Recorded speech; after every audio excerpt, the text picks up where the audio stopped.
जी बच्चों, this is our second part of second lecture और आज के इस लेक्चर में हम पढ़ेंगे the graph of an equation. तो इक्वेशन का ग्राफ बनाने के लिए हमें जो मेथड यूज़ करना होगा जिसको हम क्या कहेंगे, the basic technique used for sketching the graph of an equation is the point plotting method. और ये मेथड क्या बताता है हमें, सबसे पहले हम क्या करेंगे कि when possible isolate one of the variables. तो गिवन इक्वेशन में से एक वेरिएबल को आइसोलेट आइसोलेट करेंगे अगर पॉसिबल हुआ तो। Then construct a table of values showing several solution point. Then हम क्या करेंगे, एक टेबल बनाएंगे जिसमें हम उसकी सॉल्यूशन पॉइंट्स को शो करेंगे। तो सॉल्यूशन पॉइंट हमने प्रीवियस लेक्चर में पढ़ा था कि सॉल्यूशन पॉइंट क्या होते हैं। Then plot these solution points in a rectangular coordinate system. फिर क्या करेंगे, जो सॉल्यूशन पॉइंट्स होंगे हमारे पास उसको हम रेक्टेंगुलर कोऑर्डिनेट सिस्टम पर प्लॉट करेंगे। And finally connect the points with a smooth curve और लाइन। जो सॉल्यूशन पॉइंट्स होंगी उनको हम कनेक्ट करेंगे स्मूथ कर्व या जिसको हम कहेंगे लाइन के साथ।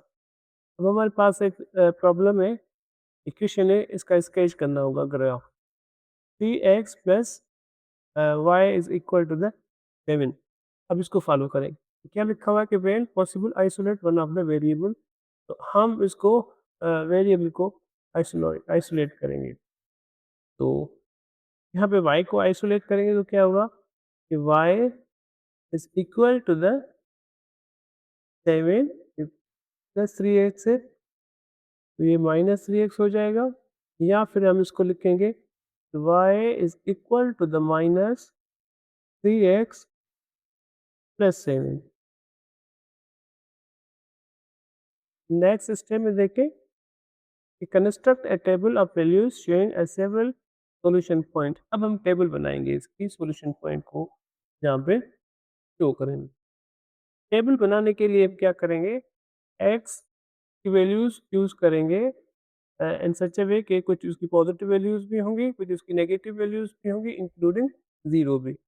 तो लेट्स से मैं नेगेटिव वैल्यूज ले रहा हूँ यहाँ पे, लेट्स से -3, -2, -1 और ये ज़ीरो। और पॉजिटिव वैल्यूज़ की अगर हम बात करें कि 1, 2 एंड 3। अब ये जो वैल्यूज़ होंगी ये x की वैल्यूज़ होंगी।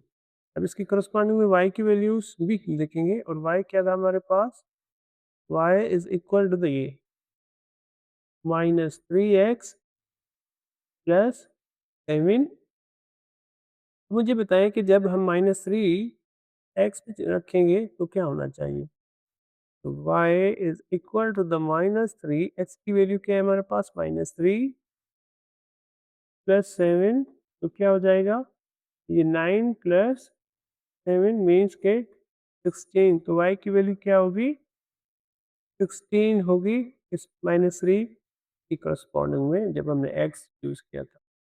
अच्छा, अगेन हम क्या करेंगे, -2 की करस्पॉन्डिंग में y की वैल्यू चेक करेंगे।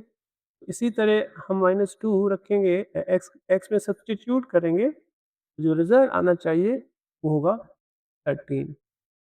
-1 जब रखेंगे सब्सटीट्यूट करेंगे तो ये हो जाएगा 10। देन 0 रखेंगे 7, 1 सब्सटीट्यूट करेंगे तो ये होना चाहिए 4।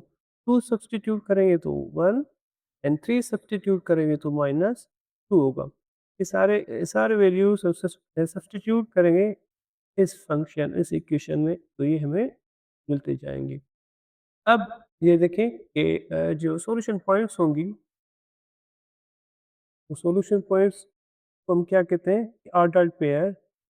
अब ऑर्डर्ड पेयर क्या बनेगा, एक्स एंड वाई। अब एक्स क्या था, एक्स हमारे पास -3 और उसकी करस्पॉन्डिंग में वाई 16 प्लस पॉइंट ये थी, second point -2 13 -1 and 10 0 and 7 1 and 4 2 and 1 and 3 and -2।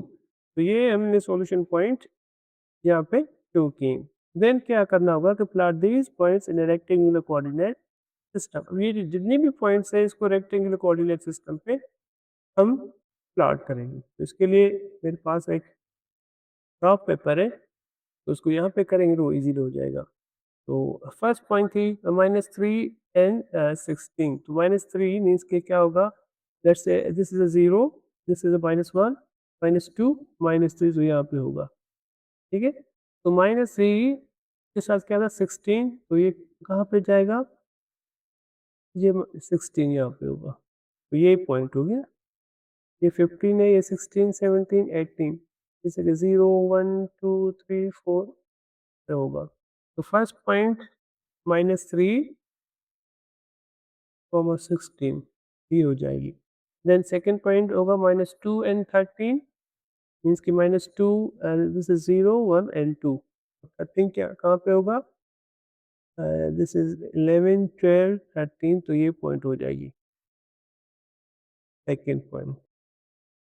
इसको हम कहेंगे -2 एंड 13, ठीक है? उसके बाद -1 एंड 10, तो दिस इज 0, दिस इज -1, -1 यहाँ पे होगा, तो 10 क्या होना चाहिए? ये होगा, ये वैल्यू होगी।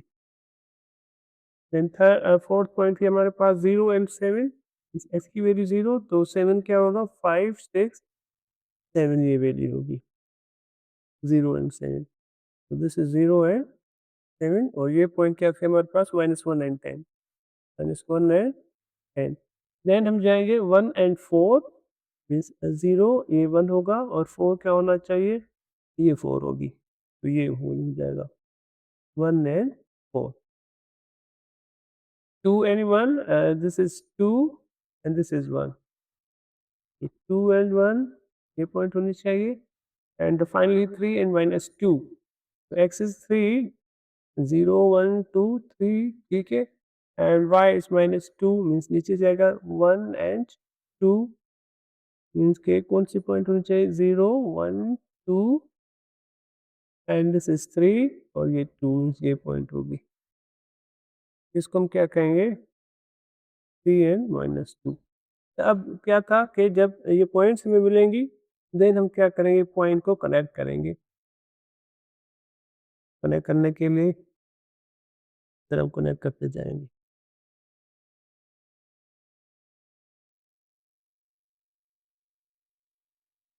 ठीक है? तो this is a graph of A given equation. अच्छा, अब इसको हम एक सॉफ्टवेयर की मदद से भी कर सकते हैं जियोजेब्रा में भी।